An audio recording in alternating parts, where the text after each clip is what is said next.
तो फिलहाल अभी पढ़ो तुम लोग आइडियल सॉल्यूशन। लिखो ideal solution. Sir colligative properties वो नहीं पढ़ी। हाँ कोलिगेटिव प्रॉपर्टीज की ओर ही जा रहे हैं। लिखो आइडियल सॉल्यूशन। आइडियल सॉल्यूशन का मीनिंग होता है क्या, कोई भी सॉल्यूशन जो राउल्ट्स लॉ को फॉलो करेगा उसको बोलेंगे आइडियल सॉल्यूशन, और राउल्ट्स लॉ को अगर फॉलो नहीं करेगा, ओबे नहीं करेगा, तो उसको हम लोग बोलेंगे नॉन आइडियल सॉल्यूशन। तो सॉल्यूशन होता है दो टाइप का, है ना। तो ऐसा सॉल्यूशन जो राउल्ट्स लॉ को फॉलो करेगा सभी टेम्परेचर पर, किसी भी टेम्परेचर में फॉलो करना चाहिए और किसी भी कंपोजिशन में फॉलो करना चाहिए, तब उसको हम लोग क्या बोलेंगे, ideal solution. The solution which obeys Raoult's law, है ना, the solution which obeys Raoult's law exactly at all temperature and all composition of the solution is known as ideal solution. Because the solution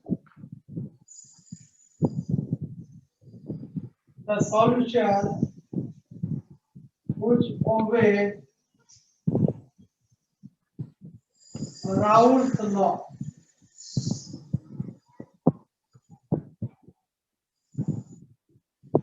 exactly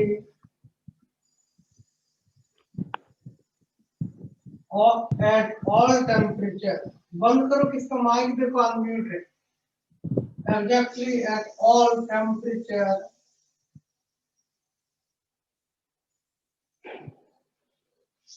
and in any composition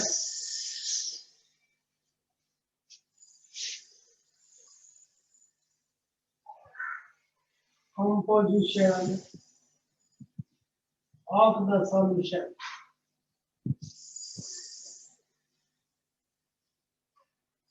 is called ideal solution.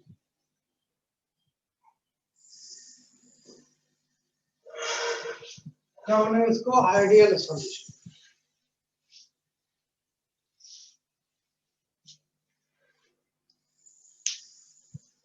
देखो ideal solution का properties क्या क्या होता है, properties of ideal solution.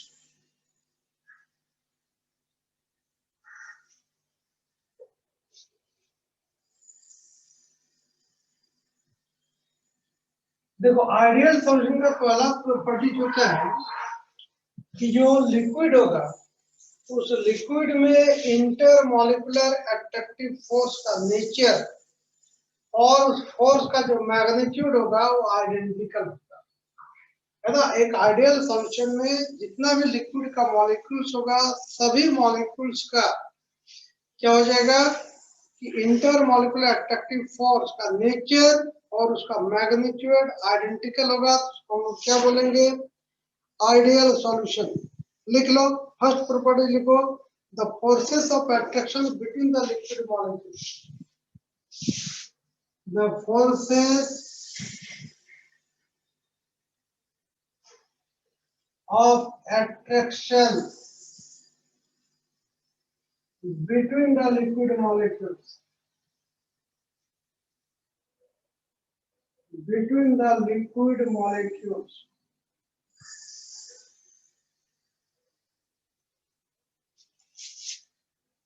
are identical in nature and of same magnitude। क्या इसका meaning होता है, फिर से समझो। मान लेते हैं कि ए और बी दो कंपोनेंट है किसी सॉल्यूशन का, है ना। ऐसा मान लेते हैं कि ए और बी दो कंपोनेंट है लिक्विड सॉल्यूशन, तो ए और ए के बीच भी अट्रैक्टिव फोर्स लगेगा, बी और बी के बीच भी अट्रैक्टिव फोर्स लगेगा और ए और बी के बीच भी अट्रैक्टिव फोर्स लगेगा।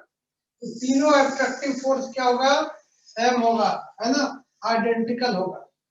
और इसका फोर्स ऑफ अट्रैक्शन का जो मैग्नीट्यूड होगा वो भी सेम होगा, है ना। If A and B are two components of an ideal solution, then force of attraction between AA is equal to BB, which is again equal to AB, है ना, लिख लो।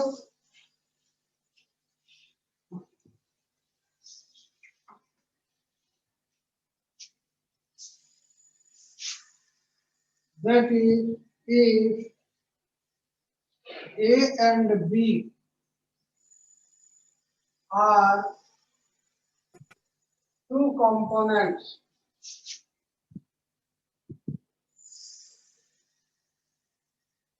of an ideal solution,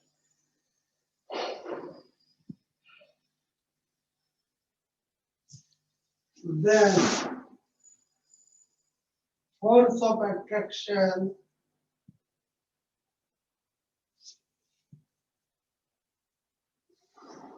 between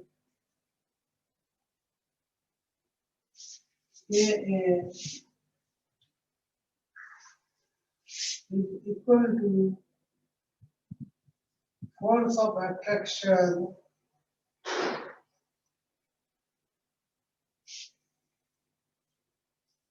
between BB, which is again equal to force of attraction between A.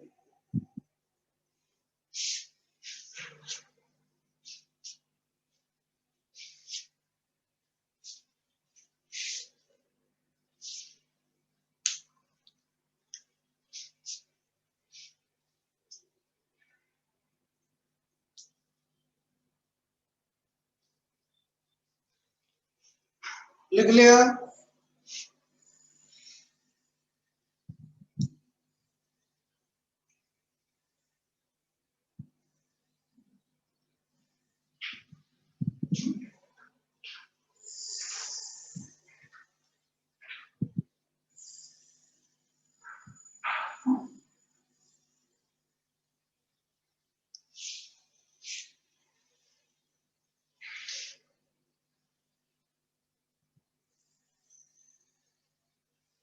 Yes, sir.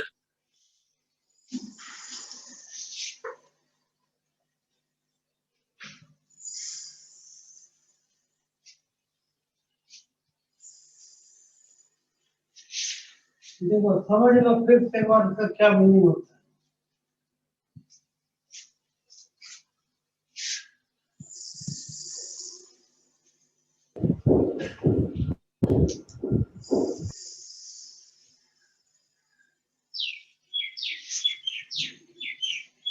देखो अगर हम कहेंगे कि ए और B दो कंपोनेंट है किसी लिक्विड सॉल्यूशन का, है ना, एक सॉल्यूशन है जिसका कंपोनेंट ए और बी है।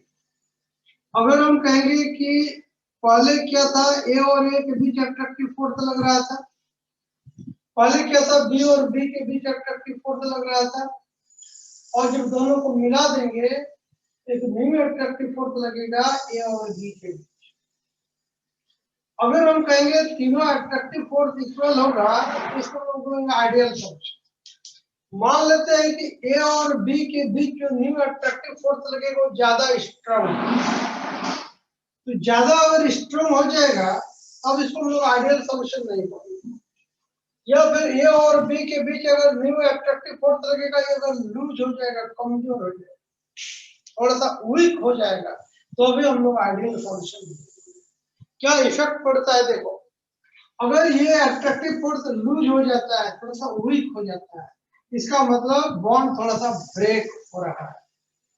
अगर इसके बीच का अट्रैक्टिव फोर्स और ज्यादा स्ट्रांग हो गया, दैट मींस बॉन्ड का फॉर्मेशन हो रहा है, बॉन्ड फॉर्म हो रहा है। जब ए और बी के बीच का जो अट्रैक्टिव फोर्स है ये अगर वीक हो जाता है ना, वीक होता है मतलब बॉन्ड का ब्रेकिंग होता है, पार्शियल ब्रेकिंग हो। और हम लोग को क्या मालूम है breaking of bond is always endothermic process. Breaking of bond is always endothermic process, and formation of bond is always exothermic process.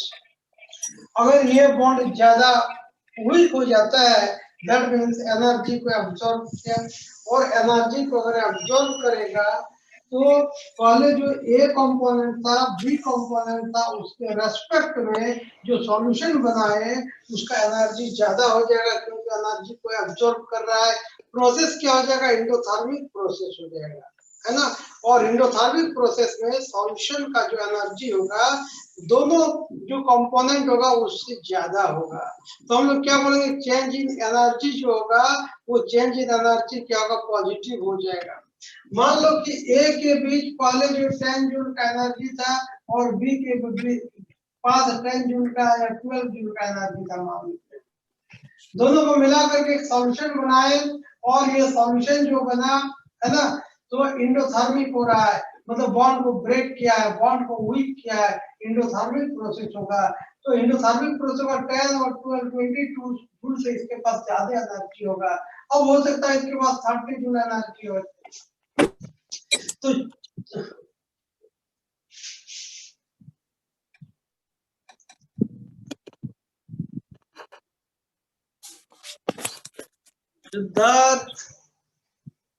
Siddharth Kumar Behera, mute कर लो बाबू।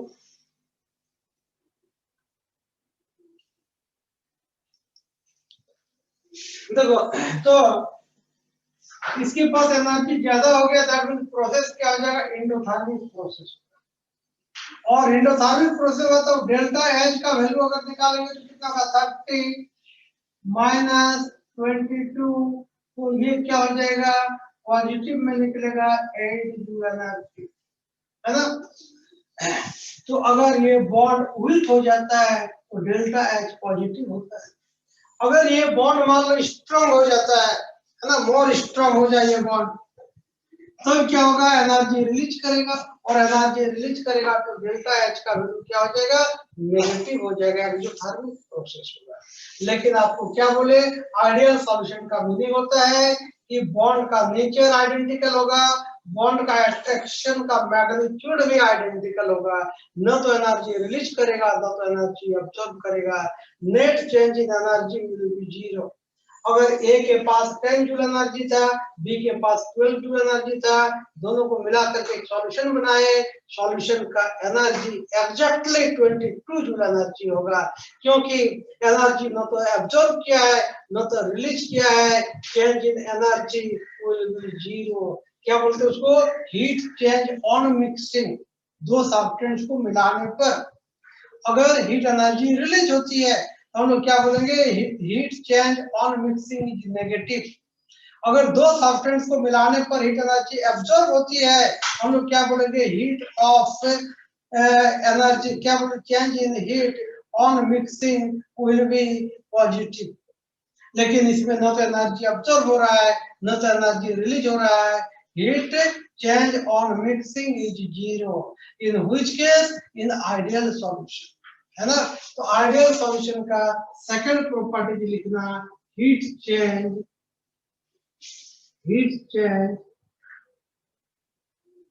On mixing will be zero. That is delta H mix equal to zero. इसका meaning होता है neither heat energy release not heat energy absorbed during the mixing of two components to form an ideal solution. इसका meaning होता है जब एक ideal solution बनाते हैं दो कंपोनेंट को मिला करके तो न तो एनर्जी रिलीज होती है न तो एनर्जी अब्सॉर्ब होती है ना। इसका मीनिंग ये हुआ कि neither heat energy release not heat energy absorbed during the mixing of two components to form an ideal solution. ठीक है, ये समझ में आया आप लोग को। अब एक नेक्स्ट बात समझ लो, बहुत इंपॉर्टेंट है। अगर ये एक कंपोनेंट था, एक बी कंपोनेंट है, इसका आइडियल सॉल्यूशन का, तो ए और ए के बीच एक एट्रैक्टिव फोर्स लग रहा था, बी और बी के बीच एट्रैक्टिव फोर्स लग रहा था, अब जो न्यू एट्रैक्टिव फोर्स लगेगा ए और बी, अगर इन दोनों के आइडेंटिकल होगा तो हम लोग आइडियल सॉल्यूशन बोलेंगे। अगर ये जो एट्रैक्टिव फोर्स है इसका मैग्नीट्यूड अगर चेंज हो जाता है, ज्यादा एट्रैक्टिव फोर्स लगाता है या कम एट्रैक्टिव फोर्स लगाता है, या एट्रैक्टिव फोर्स अगर ज्यादा स्ट्रांग हो जाता है या वीक हो जाता है, तो फिर आइडियल सॉल्यूशन नहीं होता। मान लेते हैं कि एट्रैक्टिव फोर्स ज्यादा स्ट्रांग हो गया, तो जब ज्यादा स्ट्रांग हो गया तो मॉलिक्यूल सब क्या होगा, एक दूसरे के पास आ जाएगा। अगर इसका 10 लीटर था, इसका 10 लीटर था, और दोनों को मिला दिए और मिलाने के बाद देख रहे हैं एट्रैक्टिव फोर्स से बढ़ गया, है ना, इसका स्ट्रेंथ बढ़ गया, तो मॉलिक्यूल सब एक दूसरे के पास आ जाएगा, और जब पास आ जाएगा तब इसका वॉल्यूम जो होता है, ये वॉल्यूम 10 प्लस 10 20 नहीं होगा, इसका वॉल्यूम क्या हो जाएगा, 20 लीटर से कम हो जाएगा, क्योंकि फोर्स ऑफ अट्रैक्शन बढ़ गया है, मॉलिक्यूल सब एक दूसरे के पास आ जाएगा।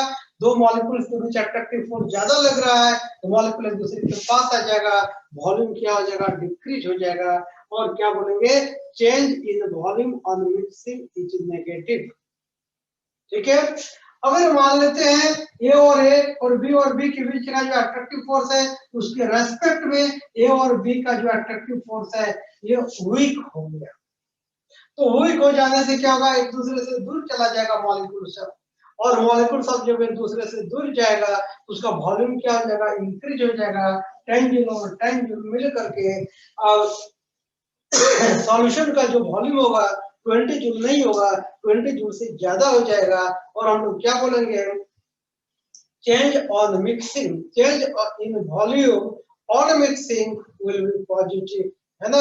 हो सकता है 10 जूल और 10 जूल में 20 जूल होना चाहिए था, अब 25 जूल हो गया, तो चेंज इन वॉल्यूम कितना हो गया, 25 माइनस 20 प्लस 5 लीटर, है ना।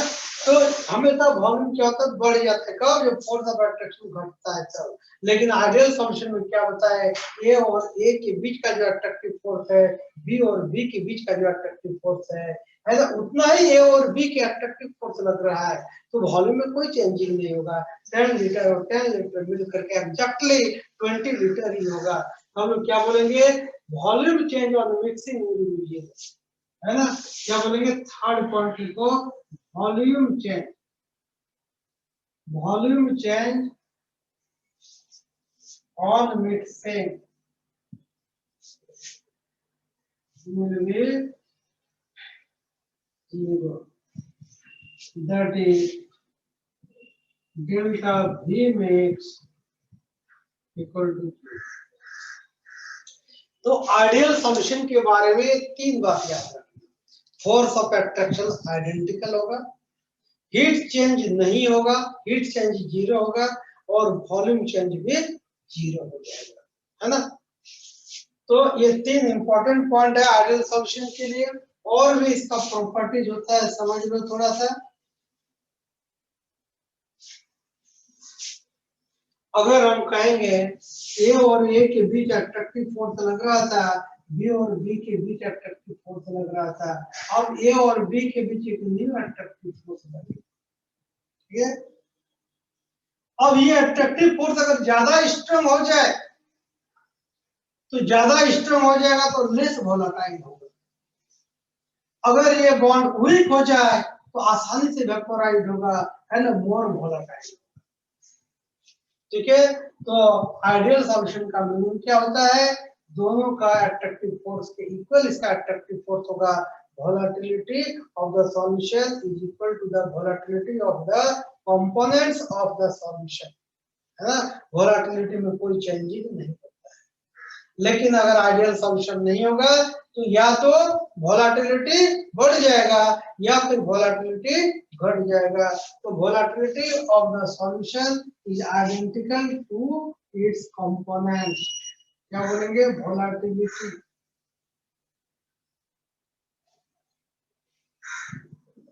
Of the solution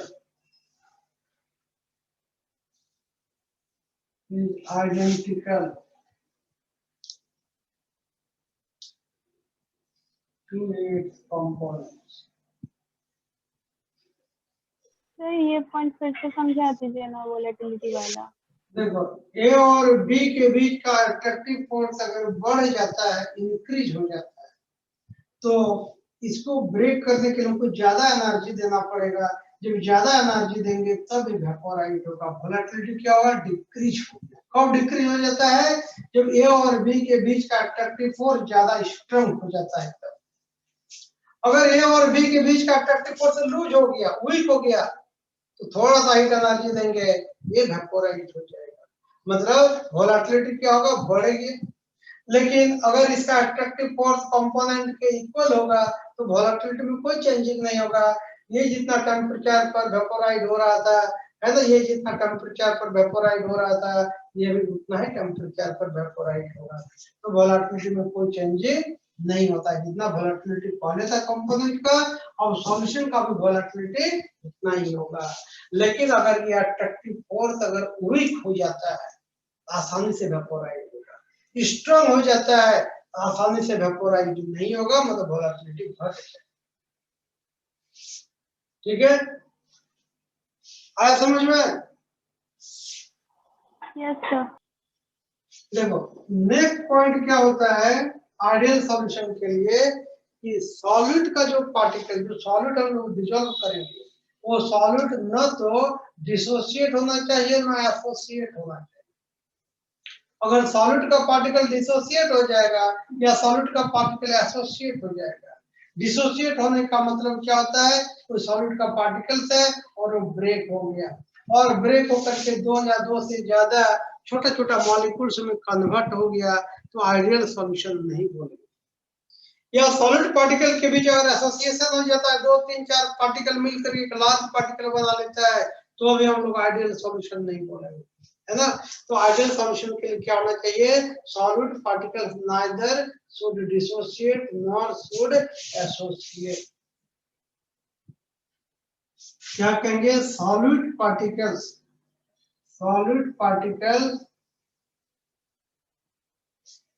neither should dissociate nor should associate।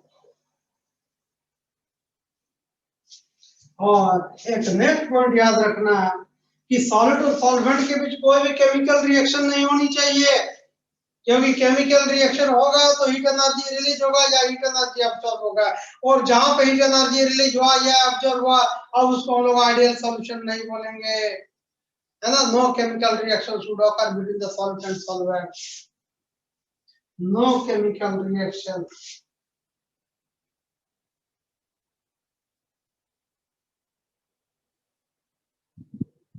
should occur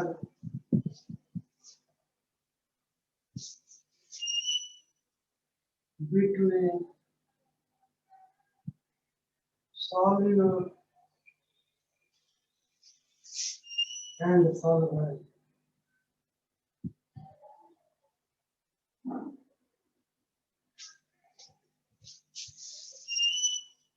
ठीक है, देखो नेक्स्ट क्या बताए कि डेल्टा H का वैल्यू 0 होना चाहिए, डेल्टा G का वैल्यू 0 होना चाहिए। ठीक है, अब दो सब्सटेंस को मिलाएंगे और मिलाने पर अगर अपने आप डिसॉल्व होकर के एक आइडियल सॉल्यूशन बन रहा है, तो formation of ideal solution should be spontaneous, होगा कि नहीं बताओ। अगर दो सब्सटेंस आपस में अपने आप डिसॉल्व नहीं होती है, दो सब्सटेंस अपने आप अगर मिक्सिंग नहीं होती है, तो उसको हम लोग नॉन स्पॉन्टेनियस बोलेंगे, नॉन स्पॉन्टेनियस सॉल्यूशन। तो नॉन स्पॉन्टेनियस सॉल्यूशन को करने के लिए फिर हीट एनर्जी देना पड़ेगा, और जहां हीट एनर्जी दी है अब वो आइडियल सॉल्यूशन नहीं होगा। तो क्या होना चाहिए, सॉल्यूट सॉल्वेंट है वो अपने आप इंटरमिक्स होना चाहिए। जैसे सॉल्वेंट में हम लोग सॉल्यूट को मिला देंगे, उसका इंटरमिक्सिंग स्पॉन्टेनियस होना चाहिए। उसको मिलाने के लिए हमको कुछ करने की जरूरत नहीं है, सिर्फ दोनों सब्सटेंस को मिला के छोड़ देंगे, अपने आप इंटरमिक्सिंग करके और एक होमोजेनियस सॉल्यूशन बनाएगा।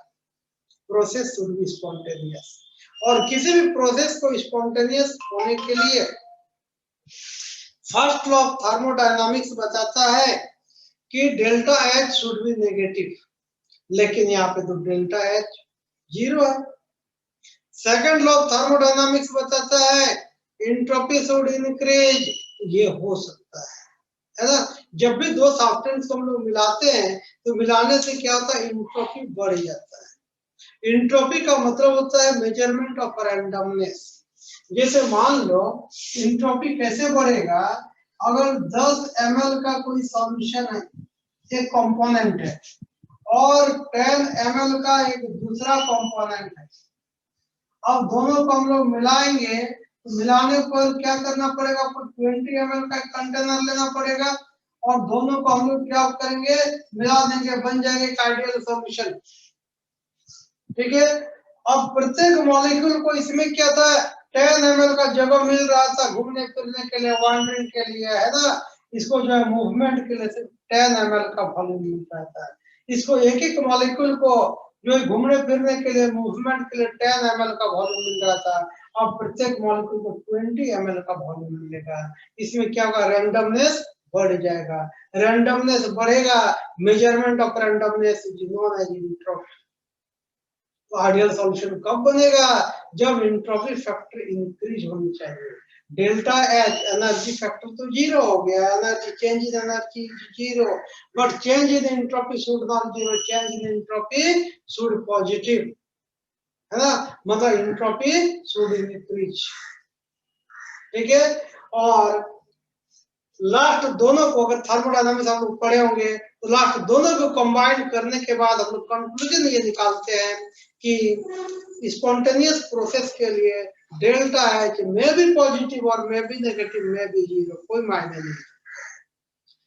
चेंज इन एंट्रोपी में भी 0, में भी नेगेटिव, में भी पॉजिटिव, लेकिन अल्टीमेटली हम लोग देखते हैं change in free energy, change in free energy must be negative. अगर कोई प्रोसेस स्पॉन्टेनियस होगा, अगर कोई प्रोसेस से अपने आप होगा, तो उसके लिए अल्टीमेट फैक्टर क्या होता है, चेंज इन फ्री एनर्जी, और change in free energy negative होगा तो फिर प्रोसेस स्पॉन्टेनियस होगा। चेंज इन फ्री एनर्जी अगर पॉजिटिव होगा, प्रोसेस नॉन स्पॉन्टेनियस होगा, और चेंज इन फ्री एनर्जी अगर 0 हो जाता है तो प्रोसेस इक्विलिब्रियम स्टेट में रहता है, आगे भी होगा पीछे भी होगा, फॉरवर्ड डायरेक्शन में भी बैकवर्ड डायरेक्शन में इक्वल स्पीड से होते रहता है। ये आप लोग चेंज इन फ्री एनर्जी के बारे में आप लोग पढ़े होंगे। Change in free energy negative होगा, प्रोसेस से स्पॉन्टेनियस होगा। Change in free energy positive होगा, प्रोसेस नॉन स्पॉन्टेनियस होगा। चेंज इन फ्री एनर्जी 0 होगा, प्रोसेस इक्विलिब्रियम स्टेट में एग्जिस्ट करेगा। ठीक है, अब क्या होता है कि दो कंपोनेंट को मिला करके एक सॉल्यूशन बनाएंगे, आइडियल सॉल्यूशन अपने आप बनेगा, स्पॉन्टेनियस प्रोसेस होगा। और स्पॉन्टेनियस प्रोसेस के लिए एनर्जी फैक्टर तो जो है फेवरेबल नहीं है, क्योंकि एनर्जी फैक्टर नेगेटिव होना चाहिए, लेकिन यहाँ पे energy factor change in energy 0।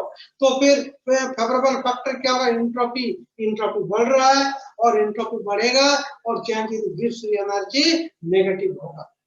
ठीक है, तो बाकी दो पॉइंट आपको याद रखना है, क्या कि formation of an ideal solution, during the formation of ideal solution entropy increases, और second, during the formation of ideal solution change in free energy is negative. लिख लो, दोनों पॉइंट लिख लो।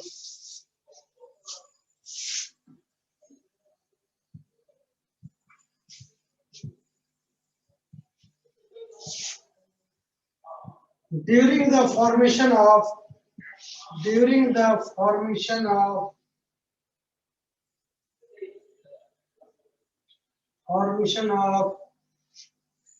an ideal solution,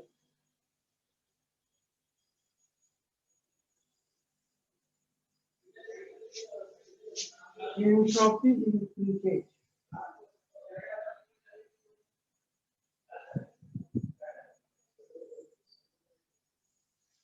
That is change in entropy. Change in entropy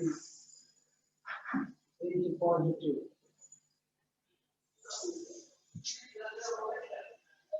और second लिख लो अपने से, during the formation of an ideal solution change in free energy is negative.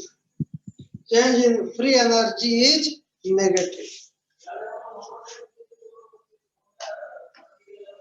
ये 7th point में एंट्रोपी इंक्रीजेस के बाद क्या लिखा है? That is, change in entropy is positive. Change in entropy is positive.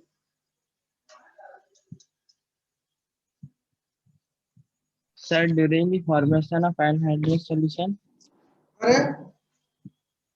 sir, during the formation of anhydrous solution के बाद Entropy increases. Entropy increases.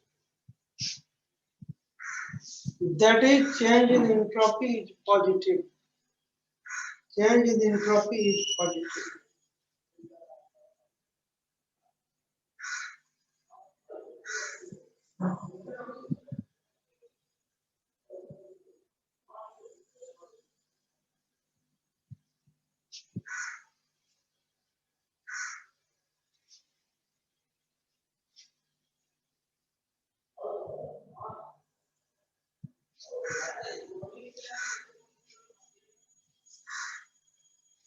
लिखा